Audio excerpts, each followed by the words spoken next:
Welcome to another Gaz Right video and welcome to KUTA Lombok. I've just spent the last week exploring here, so if you're looking for the best things to do, places to go, beaches, places to get some coffee, places to get some fitness into the system, you're in the right place. If you're not already subscribed, you find it useful, bang the subscribe down below and let's get straight into it. So Kuta Beach, of course, is a nice little freebie to kick things off. You've got beautiful turquoise waters, which is going to be a recurring theme in this video. This is a super relaxing beach, not much going on, but again, it's going to be a nice freebie. No cost to go there, and you've got nice golden sands. I would say definitely get some breakfast before or take some food and drink with you because there are not too many options. And then you get a lovely little sunset with the sun just peeking over the hills in the distance. But yeah, it's about a 5-minute walk down to the beachfront from the centre of Kuta itself. And I think the further left you go, the nicer it is left as you're looking at the sea. Moving on to number 2, far side of the beach, Mandalika Beach Club. If you like what you see here, I've got a separate video already live on the channel covering everything you need to know. However, this is a very exclusive, very top end beach club. Nice and relax in the morning, get a little coffee, get a little caffeine injected in the system, and then fire up a few cocktails and some techno vibes in the old afternoon. Lovely little setting right on the beach. This is the far left of the beach, where I think is a little bit more secluded, a little bit nicer. But yeah, it is a beautiful setup in here. You can get the day beds, and whatever you spend to get into it's £12 per person for a bed, but you get this back as a bar tab. So if you do want cocktails, food, lunch, dinner, whatever it is, you get it back and you get to enjoy all the services that they have. 2 pools, the beach club, and then moving into the sea, of course, for free. They do have some showers, they have loads of different food options. I would personally say get the poke bowl, lovely bit of fish in there, nice and fresh, and the Singapore sling was probably the highlight of the cocktails, but they do have the old bintang crystals, which have been a staple of our stay in Indonesia.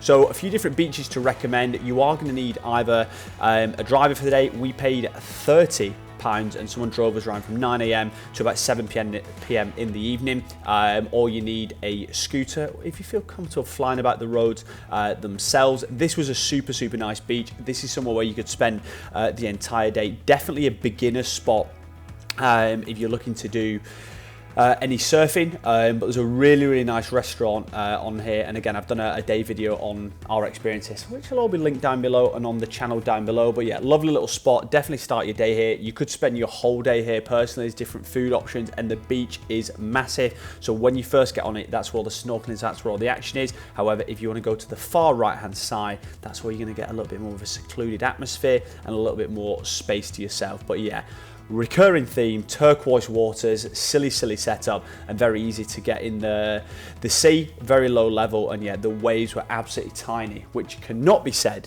about this little beach here. So yeah, the waves weren't too aggressive on the top. However, there's a very strong undercurrent, so I would say only go to this beach if you're I'd say semi-confident swimmer. You know what I mean? We don't need any Michael Phelps around here, but yeah, being able to fight against a little bit of power on the old waves is going to be essential. Not as many food options here, and this is a beach where they only took cash, so if you are going to go here, I would definitely advise doing that.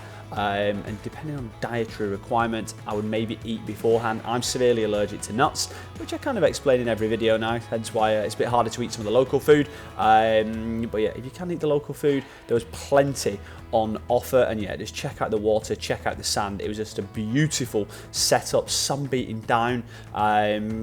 But yeah, for me, I would either go for the first beach or the one I'm going to chat about very shortly. There's a little bit more going on, but if you want a chilled out, relaxed vibe, little book in hand, this is probably the spot for you. However, if you're looking for a little bit more atmosphere, a little bit going on, a little bit more energy injected into the system, I'd check out Tanjung.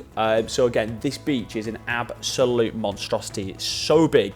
It's probably about 30-40 minute walk from one side to the other. If you wanted to surf here, I'd say this is a bit more of like an intermediate or high level surfing experience. I'm saying as if I've got any surfing under my belt, but basically you get the little boats and they take you out to sea, take you out into the distance, and drop you off to surf. Again, you've got that turquoise water, you've got the nice coral action, and then there's a little bit where you can kind of walk up. You're going to see it top right of the screen now, a little rock formation. Go up there, get a few JPEGs, get a few MP4 files and fire them up on the old Instagram. But yeah, loads more going on this beach. place you can sit down, chill, little beanbag, beer wari action, coffee, a little Coke, Sprite in the system, loads of different restaurants. But again, you are going to need cash. That's kind of a more recurring theme for Lombok in general. It's a little bit different to Bali, that most places only take cash. Especially when you're on these kind of more secluded beaches, which is obviously semi-expected, I guess. But yeah, look how long this beach is, look how far it goes into the distance, and then the rock down in the middle of the screen is where you can get a little bit more up close and personal. You can watch the surface out in the distance. But yeah, for me, this is probably the highlight of the day of the beaches of the three just showed you there. But again, they're all really, really nice. You've got lovely sun beating down on them in the afternoon, and yeah, it's just a delicious little spot. However, the best thing about every single trip for me is of course going to be a little sunset. So yeah, Bucket Hill, it is about, I'd say about a 10-minute walk from where taxis and mopeds can drop you off, but it is an absolutely unbelievable setting. Make sure you get there, I'd say about an hour before whatever the time for sunset is, because the sun does set over the hill in the distance. So if the sun's setting at 6:10, do you know what I mean? The sun's probably gone by about 5 to 6. So do bear that in mind, because when we were on our way down, there were people on their way up, so they unfortunately missed it. But yeah, it was a lovely little setting. Not making it into the top 3 for me, but yeah, probably into the top 10. Nice bit of warmth, nice bit of vitamin D, straight into the old skin. However, you've got to fuel up. You've got to get some food in the system. This was the best breakfast brunch cafe spot that we went to. Loca Cafe, silly flavours, super nice staff in here, and it's part of a gym as well, so if you did want a little gym and food combination, that would be a possibility. Only one of the eggs was dippy, so that is the things you hate to see, but we'll let it slide this time, and we combined it with a little wrap, a little beef number, which was top drawer, nice bit of cheese, nice bit of red beans in there, and the king, of course, reloading the shakshuka every single day, doubling down on the feta, and of course a little dragon fruit smoothie. The banana coffee they did in here was sensational, and I kind of enjoyed this little mixed plate. You got the bacon, you got the pumpkin, you got the eggs, you got the rice, you got the avocado, a little bit of everything going into the system, and another plate for the chicken teriyaki. So yeah, ridiculous amount of calories going into the system, where you got to fuel up the day.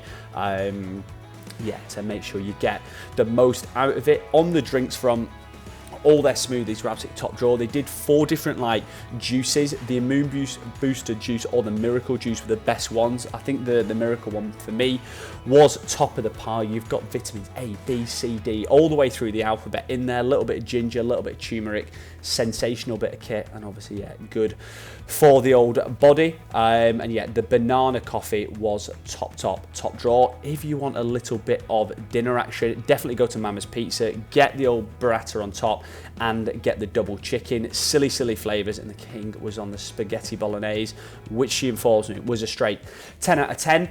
And once you've got some food in the system, you want to enjoy a few beers. There's loads of different spots on that kind of main street where you can get some drinks, get some beer waris. I would personally say go to Curfew, anywhere where they've got a chalkboard on the wall with the beers on. You know they're going to be on point. The Blue Moons, the XPAs, the IPAs, and super friendly staff, and a lovely little beer garden out the back. Cocktails were on point as well, so yeah, definitely recommend those over some of the other places. If you're just going for the old bintangs, then I would probably advise going elsewhere, because yeah, it's a little bit more of a, I'm going to say upmarket. I'm saying that as if I'm some expert beer drinker, but yeah, you obviously pay a little bit more, but it's like everything in life, you get what you pay for.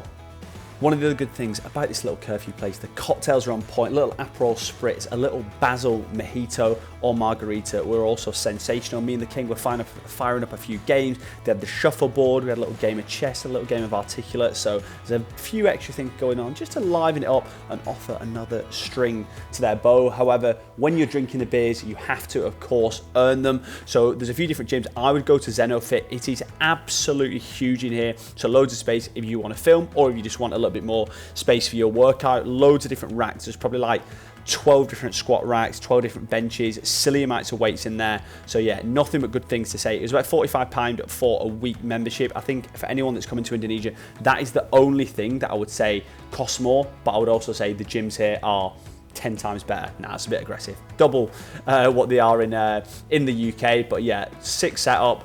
Super nice people, and I think that's just a running theme across Indonesia. The people you get, the people you engage with are going to be extremely friendly, and yeah, if you do want to check out a full workout, I've got 2 videos on the channel, so you can see my pasty and doughy rig up close and personal if you fancy a bit of that action. But yeah, me and the king were in there every single day, earning the beers, earning obviously the food that we were getting into the system. And that is it, another Gaz Right video boxed off, a little bit more formal this one. If you want to see a little bit more, do you know what I mean, day-to-day vlog type videos, go check those out on the channel. I did a video every single day in Lombok. If you go in Lombok or Bali, Lombok is a lot quieter, so do just bear that in mind. It's more exploring in the day, there's a few places to fire up in the evening, but yeah, it doesn't have the hustle and bustle of Bali itself. If you find it useful, we're still en route to 2K subscribers, so do me a favor, hit the button down below, and I'll see you in the next one, baby. Cheers.